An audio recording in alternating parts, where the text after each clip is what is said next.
Təşəkkür edirəm Radil müəllim. Mən açığı deyim, demək olar ki, ölkədə baş verən forumların, tədbirlərin 90%-ində bu sahədə çıxış edən, daha da iştirak edən bir insan kimdir? Bu istiqamətdə mövzu mən ilk dəfə də eşidirəm. Təbii ki, bu bizim tamam başqa bir bacarıqlarımızdan söhbət getdi. Mən belə qərara gəldim ki, Radil müəllim, sizin çıxışınızdan sonra mühasib nizam dəlisi olmalıdır, kobud şəkildə desək. Yəni, nizam dəlisi deyilsənsə, yaxşı, ciddi məsuliyyətli mühasib ola bilməyəcəyik. Mən belə bir nəticəyə gəldim yekun olaraq. Təşəkkür edirəm. Təbii ki, bizim hüquqi məsuliyyətlərimiz qanunvericilikdə var, amma Radil müəllimin sadaladığı bir çox məsuliyyətlər, hansı ki, bizim mənəvi əxlaqi dəyərlərimizə söykənir. Bunlar yalnız özümüzdə formalaşdırmalıyıq. Bir daha təşəkkür edirik Radil müəllim sizə. Təbii ki, növbəti hörmətli Tural müəllim. Salam dostlar, xoş gördük hər birinizi. Üzr istəyirəm Tural müəllim. Buyurun. Təbii ki, Tural müəllim, hamınız tanıyırsınız. Əvvəl də deyəsən dövlət vergi xidmətində işləmişsiniz, səhv eləmirəmsə. Tədris müəllim, indi hal-hazırda da oradasınız yoxsa? Yaxınlarda ayrılmışam. Hə, yəni ki, biz həm Tural müəllimə sim olaraq baxanda, biz həm onu dövlət vergi xidmətinin əməkdaşı kimi də qəbul edirik. Həm də müstəqil ekspertdir, kifayət qədər mühasiblərin vergi sahəsində bilgilərin formalaşmasında kifayət qədər əmək olan bir şəxsdir. Bugünkü forumda bizdə deməli, Tural müəllim, sizin mövzunuz dünya təcrübəsində könüllü vergi ödəmə səviyyəsinin artırılması yolları. Təbii ki, mühasib məsuliyyətinə söykənən istiqamətdə fikirlərinizi bilmək istəyərdim. Buyurun. Çox sağ olun Metin müəllim. Salam dostlar, xoş gördük hər birinizi. Onu zəmtumsa götürək. Dostlar, həqiqətən də artıq bir neçə gündə hazırlıqlarımız gedir. Bundan bağlı araşdırmalar xeyli artıq yarım aydan çoxdur. Dünya təcrübəsində maraqlı, bu mövzuda maraqlı proseslər, təbii ki, real proseslərin araşdırmasını aparırdım. Və düşünürdüm ki, həqiqətən də mənə biraz asan mı olar, görə çətin mi olar? Baxmayaraq ki, illərlə təlimçilik təcrübəsi, seminarlar, təlimlər, amma hiss elədim ki, ürək döyüntülərimdə biraz artım var və bu artıq auditoriyanın qarşısındakı məsuliyyətdən cavab verir. Çünki ölkəmizin ən dəyərli, camiamızın ən dəyərli şəxsləri buradadır. Təşəkkür edirəm hər birinizə. Sizləri bir arada görmək özü başqa bir qürur verici hadisədir. Və təşəkkür edirəm Radil müəllimə təşkilatçılıq üçün, Avrasiya Universitetinə də xüsusilə. Dostlar, əslində danışacağımız bizim öz vergi qanunvericiliyimizə qalsa, günlərlə, saatlarla danışacağımız mövzular var, bilirsiniz.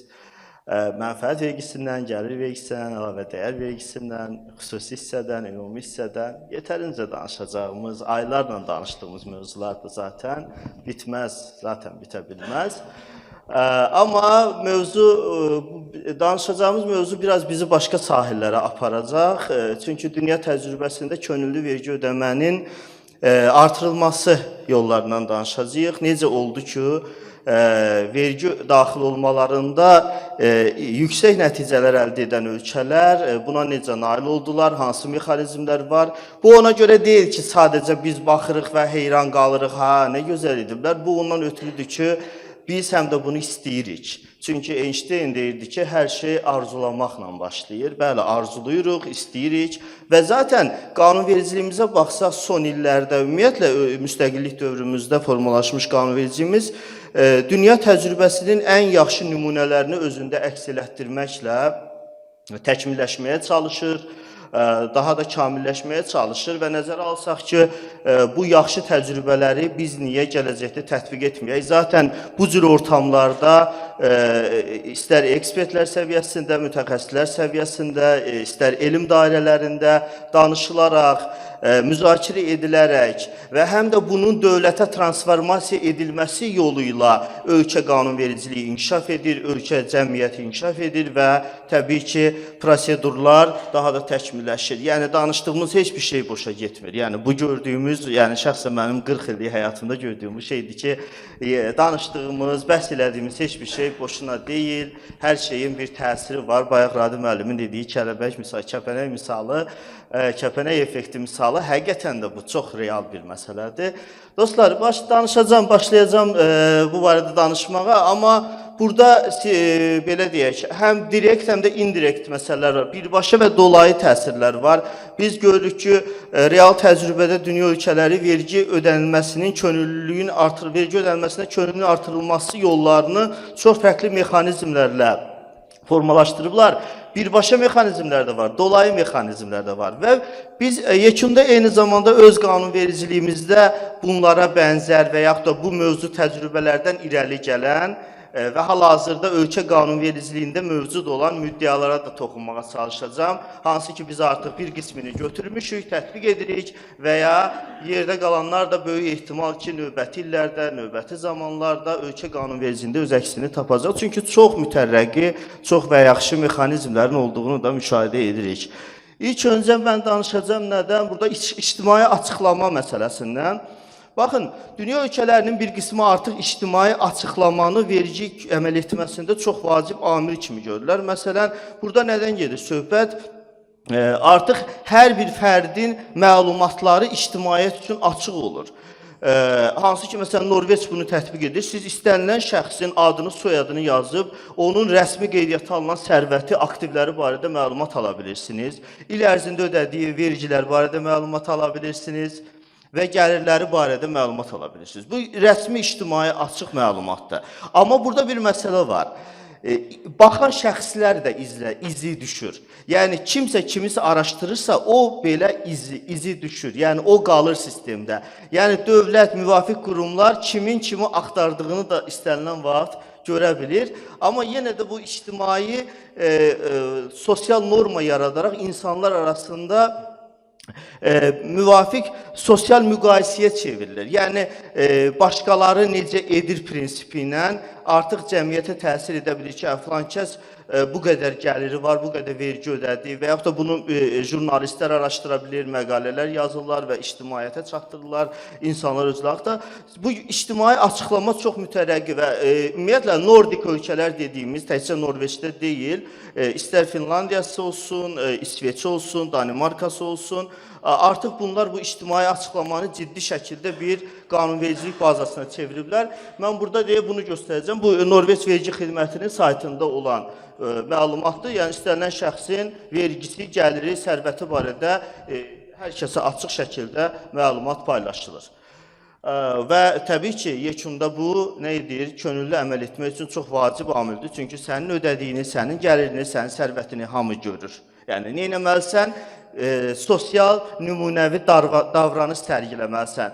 Hansı ki, bu bizim bugün davranış iqtisadiyyatı, behavioral economy dediyimiz iqtisadiyyat növü var və bugün dünya buna doğru gedir. İstənilən rəqəmsal alətlər olsun, istər digər məsələlər olsun, yeniliklər olsun, nəticədə davranışa əsaslanan iqtisadiyyatı qurmağa çalışır ölkələr. Ümumiyyətlə, dostlar, vergi barəsində mən danışacağım, fikrim slayda getdi öncə.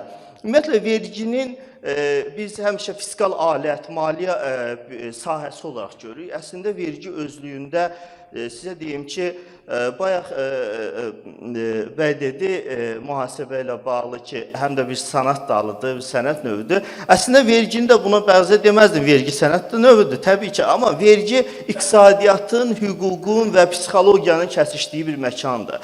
Burada bunların tarazlığının pozulması vergi daxil olmalarına birbaşa təsir göstərən amildir. İnsanların psixologiyasına da təsir etməyi bacarmalısan, bunu müəyyən çərçivədə saxlamağı bacarmalısan, iqtisadi olaraq hesablanmağı, əsaslanmağı bacarmalısan və ən vacibi də hüquqi bazanı formalaşdırıb prosedurları müəyyən etməlisən. Və yekunda bu zaman artıq verginin təkmil şəkildə formalaşdığının şahidi olmuş oluruq. Növbəti təcrübəmizdə nə olacaq? Mənim vergim hara gedir?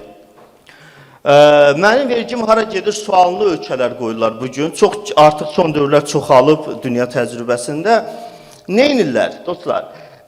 Bu həm sosial olaraq, həm ümumi dövlətin xərclərinin konkret rəqəmlər və faiz nisbətlərində sahələrə xərclənməsi ayrıca göstərilir. Məsələn, Estoniyada bu, Eston Vergi Xidməti bunu artıq tətbiq edir. Ümumiyyətlə, bilmirəm, məlumatınız varmı?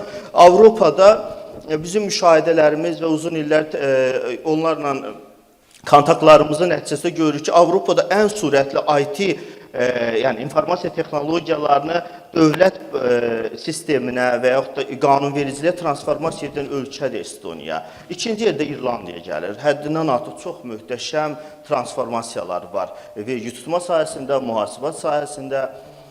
Nə ediblər bunlar? Bunlar Maliyyə Nazirliyinin saytında dövlətin bütün yəni formalaşan gəlirləri xərcləndiyi infografikalar formalaşdırırlar. Yəni orada hətta yəni sentinə qədər avro olaraq nəyin hara xərclədiyi infografik olaraq görə bilərsiniz. Mən ora link əlavə eləmişəm, sonra paylaşa bilərsiniz. Məhz bu link vasitəsilə daxil olub vətəndaşlar görə bilirlər və ən vacibi də odur ki, hər bir vergi ödəyicisinin şəxsi kabinetində onun əvvəlki il ödədiyi vergilər əks olunur, məbləğ olaraq və o vergilərin təxmini olaraq hara yönəldildiyi barədə şəxsə məlumat verilir. Sənin verginin, tutaq ki, 100 avro vergi ödədin, bunun 22 avrosuna, tutaq ki, ölkədə yollar salınmasına xərcləndi, nə bilim 10 avrosuna ordunun maliyyələşməsi və filan xərclərə xərcləndi və s. Yəni artıq vergi ödəyicisi belə deyək, pulunun hara xərcləndiyini konkret vizual olaraq görür və ona daha bir belə deyək, əminlik mi deyək, daha belə yəni daha belə qürur verici mi deyək bir hal yaşadır ki, hə bax mən bunu ödədim və filan maliyyələşmələr mənim ödənişimlə oldu. Buna hətta bələdiyyələr də artıq tətbiq edirlər. Bələdiyyələr yerli ictimaiyyətə bunu belə göndərirlər ki, sizin vəsaitiniz hesabına. Məsələn, hansısa bələdiyyə hansısa layihəni reallaşdırdısa, nə edir? Həmin layihə ilə bağlı, həmin layihənin maliyyələşməsi üçün mənbə olan vergilərin ödəyicilərinə məlumat göndərir. Məsələn, sizin ödədiyiniz vergilərin sayəsində bu il kəndimizin filan ərazisində filan yolu çəkdik, təşəkkür edirik və s.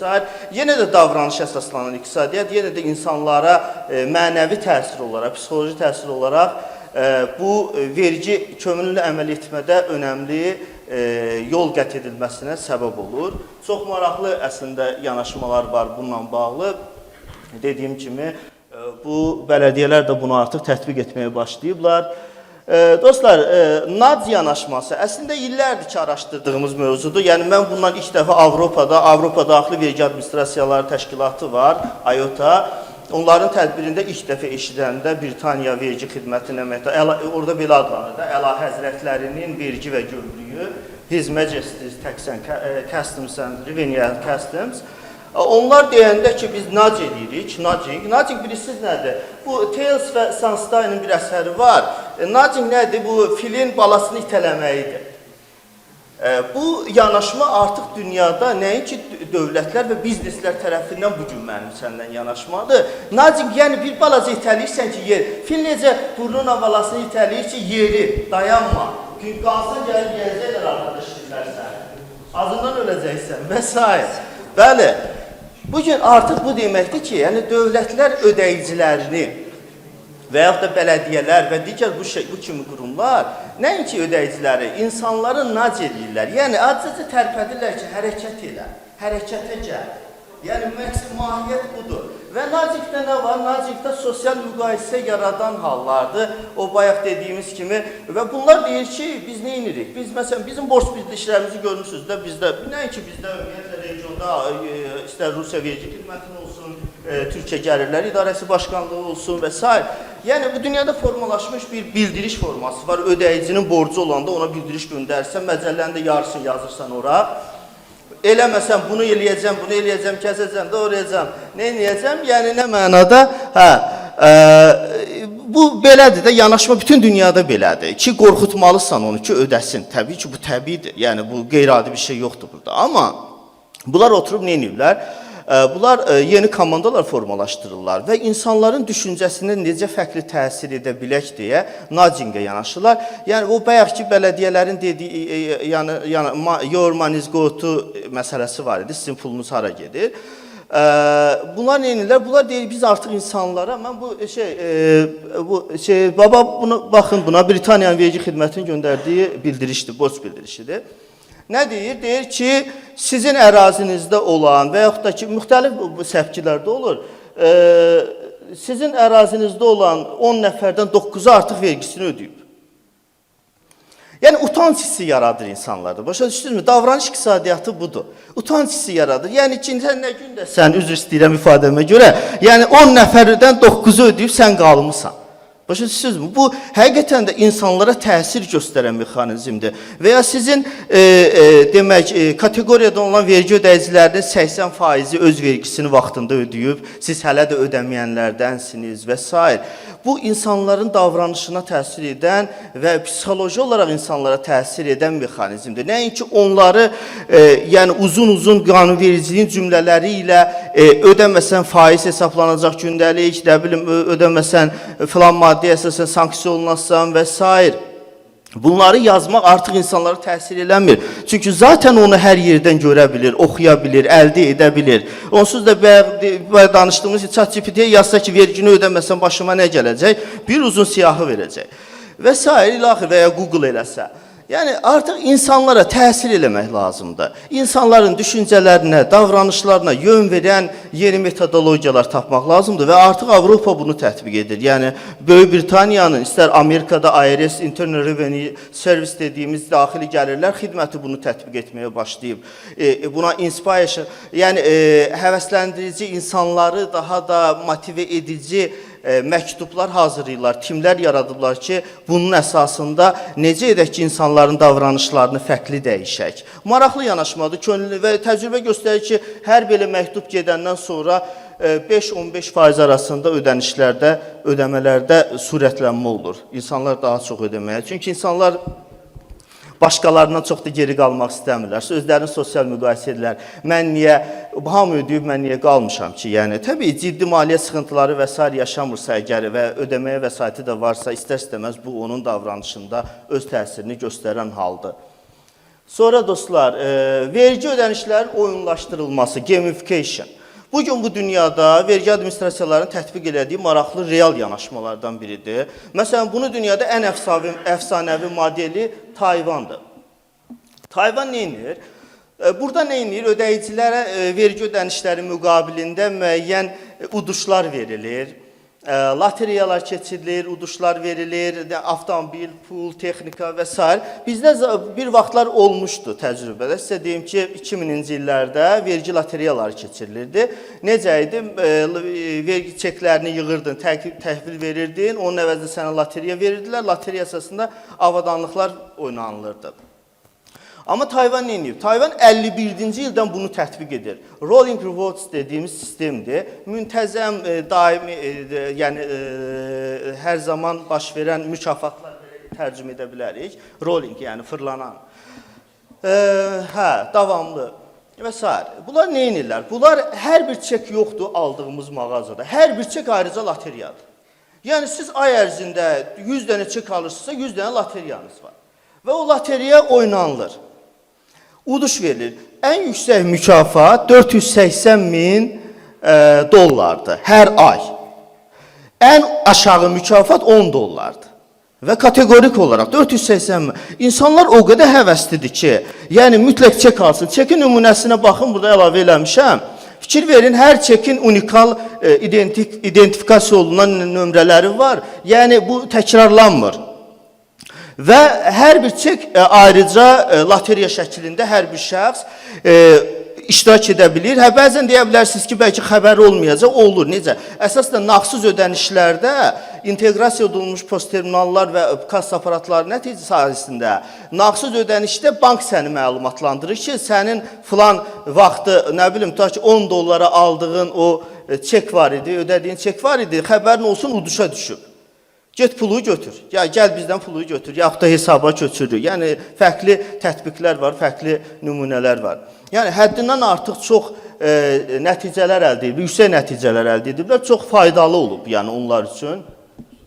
Tayvan misalı, indi artıq digər ölkələr, Singapur, Cənubi Koreya buna və digər bu ölkələr artıq nümunə olaraq götürür. Bizdə də bununla bağlı bilirsiniz də buna oxşar ƏDV-nin geri qaytarılması mexanizmi var. Bilirsiniz, nağdsız ödənişlərdə 17,5%, nağd ödənişlərdə 5%, işğaldan azad edilmiş ərazilərdə, mehmanxana xidmətlərində 30% və s. Sonra yeni əlavə olundu, keçən ilin yayından etibarən artıq film nümayişi konsert, muzey nümayişi, muzeylərdə, teatrlarda, kinoteatrlarda nağdsız ödəndiyi halda ƏDV-nin 50%. Yəni bu kimi hallar var. Yəni buna bənzər, amma yəni bu həqiqətən də çox möhtəşəm bir nümunədir. Yəni çox yaxşı nəticələr əldə ediblər. Ümid edirəm bu tətbiq edilər digər ölkələrdə də sürətlə. Sonra dostlar, vergi ödəyicilərinə status prestij verilməsi. Bu bizdə də artıq tətbiq edilməyə başlanılıb, amma fərqli nümunələr var. Neynirlər? Ödəyicilərə dürüst vergi ödəyicisi, etibarlı vergi ödəyicisi, xüsusi nişanlar, emblemlər, sonra döş sertifikatlar və s. verilir. Məsələn, bizdə 2009-da təsis edilib vergi orqanları ilə səmərəli əməkdaşlığa görə medal. Məsələn, buna bənzər belə bir mexanizm var. Məsələn, nə olur? Ödəyicilərin siyahısını açıqlayırlar. Whitelist dediyimiz siyahı var. Ümumiyyətlə, dünyada vergi administrasiyaları OECD-nin tövsiyəsinə görə whitelist və blacklisti açıqlamaq administrasiyalar üçün təklif olunur. Whitelist ən çox vergi ödəyənlər, blacklist ödəməyənlər, borcu olanlar. Neynirlər? Məsələn, Ukrayna vergi, əslində danışma çox şey verir, sürətləndirirəm sadəcə. Ukrayna vergi xidməti, məsələn, açıqlayır hər rüb nə? Vergi qanunvericinin ən yüksək səviyyədə əməl edən vergi ödəyicilərin siyahısı. Konkret adla, siyahı ilə uyğunluq. Ən yaxşı vergi ödəyənlər, vergi qanunvericinin əməl edənlər siyahını açıqlayır. Gördüyünüz noyabr siyahısıdır. Və demək, bu təbii ki, könüllü ödəməyə istər-istəməz təsir göstərəcək ki, insan kimsə, nə bilim, statusunda paylaşır, kimsə TikTokunda paylaşır, kimsə və s. bunu çıxardıb divara yapışdırır obyektində. Yəni, insanlar üçün hər bir halda fərqli mexanizmlərdir. Necə ki, orta məktəblər və yaxud da şərəf lövhəsi və s. görsün, necə qürurlanırdı. Əslində, insanlara təkcə maddi yox, mənəvi təsir də çox önəmlidir. Danışılası çox şey var, deyirəm sadəcə. Məsələn, bunun təsiri edir. Meksika tərsini edir. Meksika neynir? Meksika əksinə qanunvericiyi pozanların siyahısını açıqlayır. Bu tərs effektdir ki, yəni utansınlar deyə, ictimai bir utanç formalaşdırılsın deyə. Sonra dostlar, dərhal mükafat instant reward tətbiq edilir artıq dünyada. Bu nədir? Vergini tez... Bizdə var bax, məsələn, bu inzibati cərimələrdə görürsünüz, inzibati cərimə olur avtomobilinizi duracağa görə və s. 10 gün ərzində ödəsəz, 10%. Bax, bunun vergiyə gətirilməsi baş verib, dünya ölkələrində vergiləşdirilməsi baş verib. Instant reward nədir? Yəni, tez ödəsən, az ödəyirsən. Ya cashback alırsan. Artıq bunu tətbiq edirlər. Məsələn, təksfiri bildiyimiz bizim təksfiri var. Əcnəbilər və vətəndaşlığı olmayan şəxslərə ƏDV-nin qaytarılması 300 manata qədər, bilirsiniz ki, ƏDV qayıdır. Harada qaytarılır? Hava limanlarında gömrük sərhəd keçid buraxılış məntəqəsi. İndi artıq dünyada ölkələr təzə yanaşmaya keçiblər. Elə orada mağazada qaytarırlar. Artıq Fransa buna başlayıb, İtaliya başlayıb, Cənubi Koreya başlayır. Çin 25-ci ildə keçən il başladı. Artıq instant reward, yəni yerində ani ödəmə. ƏDV deyil sənin, elə ödənişi eləyirsən, malın ödənişini satıcı səndən pulu alır, bir hissəsini geri qaytarır, ƏDV hissəsini. Elə pul anında, daha aeroportda, hava limanında köşk axtarmırsan, yaxud aparat axtarmırsan, vaxtın getmir. Bunlar hamısı təsirdir, dostlar. Dolayı yolla vergi ödənilməsi üçün, həm də ölkədə bu alış-verişin, ticarətin canlanması üçün əcnəbilər tərəfindən önəmli təsirlərdən biridir. Susqunluqla cəzalandırmaq. Bu nədir? Bu nədir? Bu borcu olanların dövlət tenderlərindən, lisenziyalardan, subsidiyalardan uzaqlaşdırılmasıdır. Yəni, dolayısıyla bu neyinir? Sosial effekt yaradır. Nə yaradır? Dövlət deyir ki, borcu olandan, vergi qanunvericiliyinə əməl etməyənlə əməkdaşlıq eləmirəm. Birbaşa cəza deyil, susqunluqla cəzadır. Yəni, susur və səni qəbul eləmir. Həmin tenderə, həmin prosesə və dolayısıyla sən öz davranışlarına çəki düzən verməlisən, vergi öhdəliklərini vaxtında yerinə yetirməlisən ki, bu cür hallarda geri qalmayasan. Yəni, təcrübələr çoxdur, ictimai reputasiyaya təsir göstərir. Gördüyünüz ölkələrdə təcrübələr var. Avropa İttifaqında, Almaniyada, bizdə də bilirsiniz ki, borc arayışı tələb olunur, borcun olub-olmaması. Buna bənzər digər ölkələrdə də çoxlu maraqlı təcrübələr var. Vaxtımıza görə çox qala bilmirəm təəssüf ki, üstündə. Çünki neçə vaxtlardır bu barədə araşdırmışam, əlavə eləmişəm. Dostlar, qəbzi bu biraz şok effektidir. Bu biraz dolayı təsirdir. Əslində nədir bu? Qəbzi almayanı cəzalandırmaq. Verməyəni yox ha, verməyəni zaten cəzalandırır dövlət. Almayanı da cəzalandırır. Məsələn, Türkiyədə artıq 2024-də vergi usul qanununa əsasən 353-cü demək usulsüzlük hökmləri adlanan maddəyə əsasən qəbzi satıcı vermirsə zaten cəzalanır da. Amma alıcı qəbzi almırsa, satıcı ona qəbz vermirsə və alıcı 5 gün ərzində bu barədə Gəlirlər İdarəsi Başkanlığına məlumat vermirsə 5000 TL demək usulsuzluq cəzası alır. Bu çox önəmli məsələdir. Artıq bu digər ölkələrdə var. İtaliyada tətbiq edilməyə başlanılıb, Panamada tətbiq, Argentinada tətbiq edilməyə başlanılıb. Yəni ki, burada həm də nəzərdə tutulur ki, alıcı satıcının vergidən yayınmasında iştirak etməsin.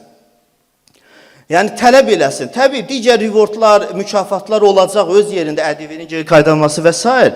Amma eyni zamanda bir cəza da var. Bu sadəcə əsasən də qorxutma xarakterlidir. Nə ola bilir? Vergi müfəttişləri ticarət mərkəzinin çıxışında durur. İçəridən çıxan müştərilərin çeki yoxdursa onlara cəza kəsir. Cəza yazır ki, sən niyə içəridən çek almadın? Təbii ona da yazır, buna da yazır. Və dolayısıyla cəmiyyətdə nə yaranır? Vergi yəni sənədlərin rəsmiləşdirilməsi, əməliyyatların rəsmiləşdirilməsi və dolayısıyla rəsmiləşdirilən əməliyyatlar daha çox vergi ödənməsinə, daha çox büdcə daxil olmalarının gəlirlərinə təsir göstərir. Sonuncu bir müsbət, daha belə maraqlı bir mexanizmlə istəyirəm yekunlaşdırım. Bu iyanələrin vergiləşdirilməsidir. Dostlar, maraqlıdır. Frusato Neizo deyilən doğma şəhər vergisi, doğma yer vergisidir Yaponiyada. Bu neyinirlər? Deyir ki, insanlar məsələn çıxmışsan, kənddən gəlmişsən, Bakıdasan, şəhərdəsən, Tokyodasan orada. Amma öz bələdiyyən üçün nəsə etməyə çalışır. Çünki insanlar sürətlə boşalır kəndlərdə, qəsəbələrdə. Həmin kəndlərin, bələdiyyələrin, qəsəbələrin maliyyə mənbəyi azalır. Amma bu Yaponlar təklif edir ki, buna dəstək ola bilərsən. Yəni, sən ödədiyin həmin bələdiyyə, öz doğma bələdiyyənə iyanə edirsən, o elədiyin iyanəni vergidən azaldırsan, amma təkcə vergindən azaltmırsan. Həm də o iyanənin qarşılığında sənin o köçürdüyün bələdiyyə sənə yerli məhsullar göndərir. Nə bilim, süd, qatıq, pendir, nə bilim, texnologiya, avada, baxın da, yəni, o əraziyə məxsus meyvə, tərəvəz və s. Yəni, görün, nə yaradırlar? Yəni, dövlət özünə çatası verginin bir hissəsindən vaz keçir, bunu yerli bələdiyyələrin maliyyə təminatına yönəldir və eyni zamanda burada insanlar təkcə vergini yönəltmir, həm də onun qarşılığında alış-veriş etmiş olurlar. Yəni, öz-özlə doğma torpaqlarının məhsullarını əldə etmiş olurlar. Bu, həm də insanlar arasında ruhi, mənəvi bir bağ yaradır. Məsələ budur. Dostlar, yekunda bitirmək istəyirəm nitqimi, dərin təşəkkür edirəm. Mənim tələbələrim bilirəm ki, yekunda və həmişə deyirəm, vergi sevgidir. Bəli, niyə sevgili vergi? Çünki sevəndə qarşılıqsız sevirik.